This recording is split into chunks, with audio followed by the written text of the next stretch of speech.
Today, we're going to see a prior service Marine kick an armed robber's ass from the halls of Montezuma to the shores of Tripoli. Today's video is brought to us by Snakestaff Systems and the ETQ2 Everyday Carry Tourniquet.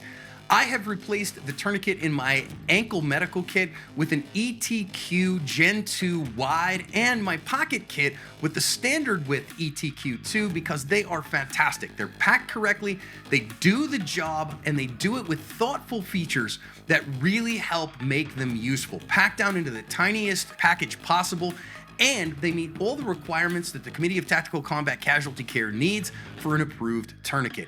I recommend them highly. Go check out the link in the description and put them in your trauma medical kit. Hi everyone, welcome to today's research-informed defensive lesson here at Active Self-Protection. I'm your host, John Correa. And I'm your co-host, Stephanie Widener. Today's video comes from Oxon Hill, Maryland. You see this man who is just getting stuff out of his truck almost 5 o'clock in the afternoon on a beautiful summer day. We have some audio in the beginning part here, so let's listen in how this goes.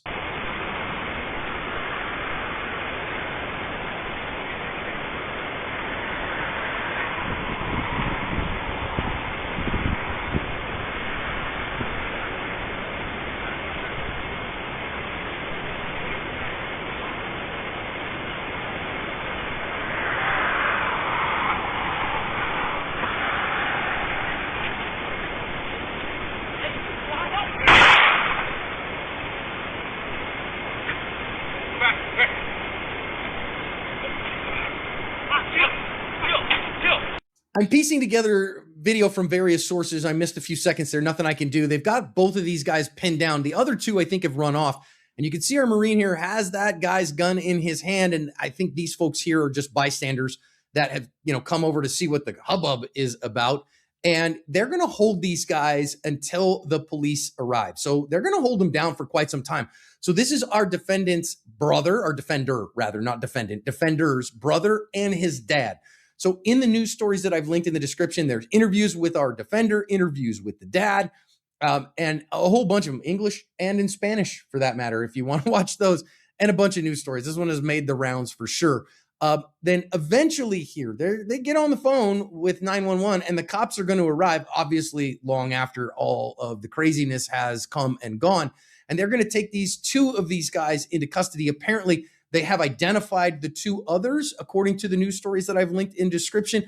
But because of the age of the other felonious absconders, they are not releasing information about them. So you can see that our defender here still had gun in hand when the cops showed up.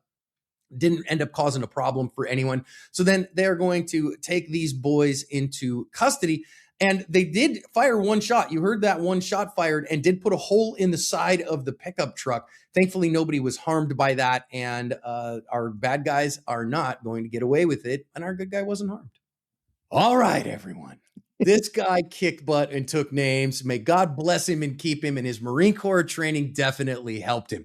That said, as a prior service Navy man whose grandpa fought under Chesty Puller in World War II. Okay, my grandpa was wounded in the assault on Peleliu. Giving the other services a hard time is a time-honored tradition, so you will give me a little bit of grace as I give a little bit of hard time, a little bit to Uncle Sam's miscreant children. All right, let's just start with the idea that, hey, man, I got nothing but respect for Marines. Those guys do and gals do a very hard job.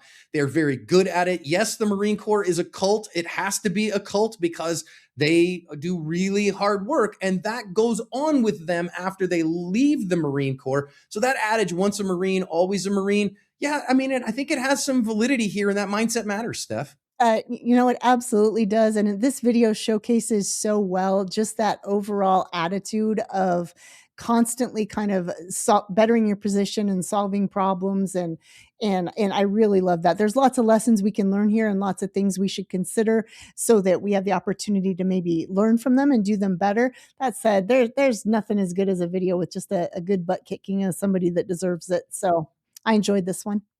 And listen, to all my prior service Marines out there, remember, just because you ain't ate a crayon in a while doesn't mean that you should let go of all the lessons that the Marine Corps taught you, okay? So keep all that. Let the lead flush out of your system from the crayons, but keep the good lessons that the Marine Corps gave you. That honor, courage, commitment, those kinds of things. And yeah, I'm sure this guy got the regular amount of McMAP, right? You know, that Marine Corps martial arts program.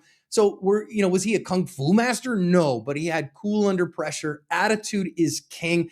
And I think that shows. Is he still in shape to be an infantryman in the Marine Corps? No. I think that's another lesson that, hey, he still handled his business because his skill set was strong, and nothing but respect from me. Now, I will say here, you see him, clearly he thinks something's wrong here with these young miscreants milling about with their hoods up. And so his radar here, his spidey senses are tingling, and that's good. I maybe would recommend those, Steph, that maybe a better tactic would have been, if you think that that's maybe a problem coming, that maybe getting around to the other side of the truck would give you a little more space. That's distance gives you time gives you options, but that probably would only be helpful for him if he himself was armed as well. Right. And so that's just something we can kind of think about. Always be looking. Once that spidey sense goes off, your first thought should be, what can I do to better my position here in case this does go badly? And it would, really better his position to get something between him and these four young men. And I think that would have done better for him. That said, I think we're seeing an attitude, kind of a can do, aggressive, assertive attitude that served him well throughout the whole fight. But really try to balance that with good tactics too, because sometimes the attitude isn't quite enough, but for the most part, attitude really does kind of set the tone for what comes next. Yeah, and I will say, can Marines carry pistols? Sure, and that's great. I think, again, the mindset and all those things. Make sure that you get rid of the military rules of engagement, right? Your private citizen rules of engagement are a little different, but remember that the Marine Corps did not teach you to be an expert with a pistol. Period and full stop. I know exactly one Marine who is an expert with a pistol, a prior Marine. That is Ernest Langdon. If your name is not Ernest Langdon, you are not an expert because of your time in the Marine Corps with a pistol. So go get some training, okay? So that you can use it well if you're going to carry it. Now, dude points a gun right in his face, and he really handled himself well in this scenario. And I think that starts here with purposeful compliance. You see him just put his hands up. Okay, man, I don't want any trouble. And I think that that's a really important tactic here, Steph. Yeah, you see what his compliance just looks like this kind of a calm confidence where he's just kind of formulating his plan together. Clearly, from watching the video, he's planning his disarm here and now and thinking that through. But yeah, he did a great job of just kind of complying with what's happening here until he could make his move, which he does here pretty quick. I also think from a martial arts perspective, okay, so if you're not familiar with ASP, I am a 20 plus year martial artist. I have a second degree black belt and a derivative of Kempo. So, we practice a lot of disarms. I want you to notice here, if you're a martial artist, this guy has a gun in the left hand. And most gun disarm techniques and stuff like that we see are done against right-handed opponents. So the ones we see actually work are simple, fast, and full throttle. They're not big, fancy, multi-move against a compliant uke, right? Instead, you want simple, fast, and full throttle. But the important part here is to recognize you want to work both sides, because this guy has the gun in his left hand. So you got to do mirror image what it was you were going to do right-handed. Now, maybe not. You just grab a hold of that gun and then, beat this guy to death with the Scottish martial arts, which is mostly headbutts, and those kinds of things. So, okay, fine. But I just want to recognize it. This is a little bit different. This guy's one of that 10 or 15% of people who are left-handed. So it's a little bit different. And now when he decides to go is, I think, really important here, Steph, because when we talk about the 5Ds plus one, the plus one is distance, and you got to wait till the distance is right. And that means that gun's got to be real close to you so that you don't have to go lunging for it. Then we go deflect, dominate, distract, disarm, disable. But choosing the right time, man, you got to have the emotional fitness to just put up with it until it's your turn. And I don't think a lot of people think that through.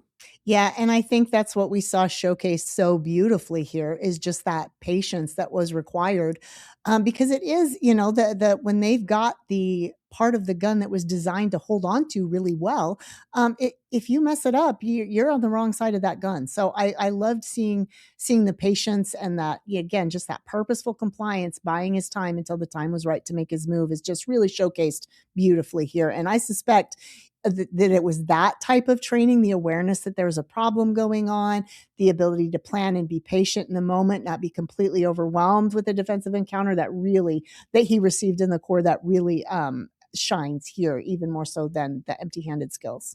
Yeah, being cool under pressure, right? Calm is a superpower, and he had it. I mean, it's very clear to me that that was really the foundational difference that made the day here. Now, he's going to go and watch what he does here. He is going to then reach out, grab that gun with both hands, and then point that muzzle away from him, right? So we talk about deflect. So that first thing, once I'm able to close the distance, deflect that muzzle away from me, and then dominate the gun, the hand with the gun, the arm with the gun. And he gets two hands on the gun. So he's got two on one. So he's got it dominated and the muzzle not pointing at him. Now, from here, he does say in an interview that, man, he's like, gosh, I got to figure out a way to distract this guy to get the gun away from him. I don't know whether he got that from me, from somewhere else, not claiming any credit from that. And again, even if he does watch Asp, it's him. He's the one who did this. We didn't do nothing, right? He is the hero in this story by far. But my point is, though, is then you got to do something. He's got that gun by the holdy oni part, and you've got it by the shooty part. So you got to distract him in order to get that gun away from him, Steph. Yeah, and I think in the interviews he talks through his mindset for this. I think that'd be really valuable to go read and kind of think through that, that first person. We can do a third person evaluation of what happens, but the news stories are really handy to hear the first person, as are our podcasts. When you go listen to the podcast, those are all first person encounters of what people were thinking and planning and doing. So not that we have this guy lined up for a podcast, but I'd sure love to talk to him if he was watching this somewhere. Yeah, absolutely. Email us, please, sir. If you're watching this, Mike at activeselfprotection.com. We'd love to have you on to tell your story. It's literally what we do every week. And I want to note, you've got multiple bad guys. You got another guy coming in. You try to do a gun disarm against a bad guy with a buddy trying to keep you from doing it. Boy, the difficulty factor goes up significantly, which is why you want to go simple, fast, and full throttle, because you want to get that gun away from him as fast as you can, because you may not have all the time in the world that you want. And I know a lot of people think they're kung fu masters when they're really not. Now, God bless this guy's brother who comes a running, right? And now I got 2-on-1. And he comes in all El Kabong, and I'm freaking here for it, man. What a cool thing that his brother saw what was happening. So yes, our defender is the Marine. I don't know about the service background of his brother, but he didn't hesitate either. And I think that that's laudable too. Yeah, I think it's really, really, it's so satisfying and gratifying to see, because so often we will see defenders that are kind of on their own, whether that is because they are literally alone and any of the bystanders that are around just aren't interested in helping. There is no friends or family, and you can't really count on people coming in and saving you. But man, is it gratifying to see when there's a little teamwork there and someone showing up to join you in this difficult task. It's just heartwarming. It is heartwarming. Now, I also want to note this is about the point where the gun goes off. Okay, so when you got to make sure that deflect still stands, and if you do have that gun dominated, you want him to pull the trigger if the gun is pointed in a direction of least consequence, because you'll foul it, right? And now it's not as dangerous to you. Now he can clear that, but that's going to take him some time. So get that. If he pulls the trigger, good dude. Let the gun go off, because now the gun's going to foul, and now I can actually take a hand off the gun and start beating you half to death with it. He does get the gun away from him. So once he distracts him, now he's able to disarm him. Now we go to disable. I will say, again, this is a Marine through and through, right? Close with and destroy the enemy. Okay. But I would recommend, if you disarm somebody with a firearm, I would do one of two things with it. Either run that action real hard and stay at distance from this guy and use that firearm to defend your life, or drop that magazine and throw that gun over the house. Pull an Uncle Rico and throw that gun over the next mountain range to get it out of the encounter. I wouldn't recommend closing the distance and beating him with it. Right. So we can see it pointed kind of down the neighborhood here. Now, hopefully, when they were fighting over the gun, and it was fouled, and the gun isn't able to go off right now. And so, what that means for anybody that's not familiar, if the gun isn't able to operate freely and do everything that it needs to do, it won't be able to properly chamber the next round, and it probably won't fire again after that. It's a really good thing to know if you're in kind of a situation like this, that the gun probably won't be able to fire again. That said, it still makes me real nervous to see his, hand probably on the grip, finger probably on the trigger. That's where it tends to go to naturally. And he is squeezing this guy. It's real easy, and it's a real normal physiological phenomenon to have both your hands squeeze when you're squeezing one, which means you could send a round down the neighborhood unintentionally. Very, very easy if that gun isn't fouled. So you just want to be aware of that. Either use the gun in your fight, whether that means shooting him or just standing off at distance and using it to keep them at distance, or get rid of it. But this was probably the worst choice. Continuing to fight with one hand while holding the gun with the other does not give you the control over the gun that you really need and want. Now, let's talk briefly, okay? So I know somebody's gonna ask, well, John, he's disarmed him. What if he used the gun on him? The guy is disarmed. Well, look at the totality of the fight here, okay? So his brother is fighting another guy. I don't know if that guy's armed or not. And this bad guy who I am in close proximity to is reaching up. Would a reasonable person believe that he is reaching for that gun? Yes, and he just shot that gun in my direction and pointed it at my face. And so this guy has been an immediate deadly threat. If he gets this gun back from me, he's going to use it on me. I think a reasonable person would believe that their life is still at risk here, and the life of their brother, and maybe the life of their dad who's coming out from the garage. So I think that a reasonable person could certainly assume that their life is at risk here. And if he had then again chambered around and shot that guy immediately after disarming him, I wouldn't have a problem with it. I hope the DA wouldn't have a problem with it because of the totality of the circumstances. Again, though, Steph, at some point, if the guys, if the turds end up running off, you got to let them run off because otherwise you're going to get in trouble. Right. There's kind of a window where it's easier to argue, more difficult to argue. I absolutely agree with you, John. I don't think he would have had any legal trouble considering they were outnumbered 2-1 for at least the beginning of the fight. He probably doesn't realize that the other two have run off right away. It's really difficult to keep track of everyone like that. So again, the totality of the circumstances would make using that firearm for me totally reasonable. That said, it also wouldn't surprise me if you had the wrong DA and they wanted to cause some issues and at least look into it. And but I could argue how this was reasonable all day long. But as the seconds and minutes tick by, it would get more difficult. I will say that. I don't want to argue when the kid's half a block away. I don't want to make that argument. But in the middle of this kind of heated encounter where he is actively trying to kill our defender, absolutely can make that argument. But I do love when people are circumspect about taking life and wanting to make sure that it is a must die situation. Just make sure you're ready to go when you must. Yeah, and you see here, he actually had the gun in hand. He's talking to these other two people, which look like bystanders to me, not the other two miscreants. Maybe they are the other two miscreants. I'm not sure. I wouldn't take the gun out of my hand and get involved in a physical altercation at that point. I mean, he does okay here. He transfers the gun into his non-dominant hand and then like elbows this guy to get him on the ground. Um, okay, there's an awful lot of all right, Marine, it worked for you. Cool, and success is a hell of a deodorant. Wouldn't be my first choice here. I really strongly would say, and again, he is going to actually have that gun in hand when the cops show up too. We'll talk about that when we get there. But doing kung fu moves with a gun in your hand is dangerous, Steph. Yeah, it really is for what we just talked about a moment ago, the idea that if one half of your body is contracting, the other half of your body will contract kind of in sympathy with that. So it's important to be aware of it, and also law enforcement's gonna be coming, and, I would prefer not to have a firearm in my hand at that point. So I just start thinking these things through. Once you've got a firearm, what are you gonna do with it? And I think that that's an important point here, right? So they're going to get these guys on the ground. All right, cool. And then they're at some level, you can see they're holding them down pretty good. Totally reasonable to hold these guys down until the cops show up. You better have a skill set to do that. And then what are you going to do in that interim? All right. Now, of course, you don't have a holster for this guy's gun on your person. So what are you going to do with that gun?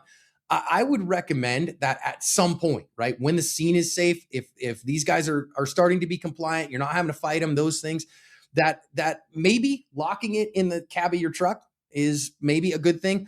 Even maybe going inside the house and putting it down inside the entryway of the home and locking the door behind you, just to get rid of it and get it out of the scene for the cops to show up. And that's not altering a crime scene. You're going to tell the cops exactly where it is, but you notice here he's still got the gun in hand when the cops show up. And it all worked out here. So once again, success, heck of a deodorant. But you get cops in these amped up situations, Steph, and I just don't like it. I'd prefer he not have it in his hand.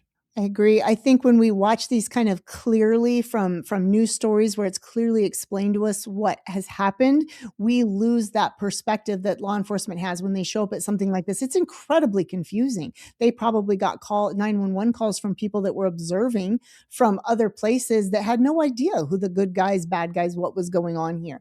So it's really easy for us to think it's obvious when law enforcement shows up, but it rarely is. So be proactive about making it as obvious as possible that you are not the droid that they are looking for and that there is nothing unsafe about you. Obviously, secure everything first, make sure that that you're safe before you get rid of the firearm. But also, if they'd tried to keep these guys, they forced them down to the ground, which is fine and great, and you can hold them by force. But that gun was going to be somewhat useless at keeping them there because you couldn't shoot them for running off if they didn't do what you said they were going to do. So kind of think through that it starts to become useless once everyone's disarmed and you just want them to stay there. So again, the more that your actions can kind of go on this sort of subconscious process, so you don't have to think about, well, how do I fight? How do I shoot? How do I do these things? You can start thinking through a few steps ahead and prepare for keeping yourself safe for the next encounter, which will be with law enforcement if there's a gun involved. Yep. And listen, this guy I really have nothing but respect for, right? Like really good work. And this guy is definitely a special pants brigade member. And as the Marine Corps hymns say, as the Army and the Navy ever look on heaven's scenes, they will find the streets are guarded by United States Marines. And Marine, a strong and final hand salute from me to you from this old sailor. You did well. Hoorah, Marine. You covered your ass.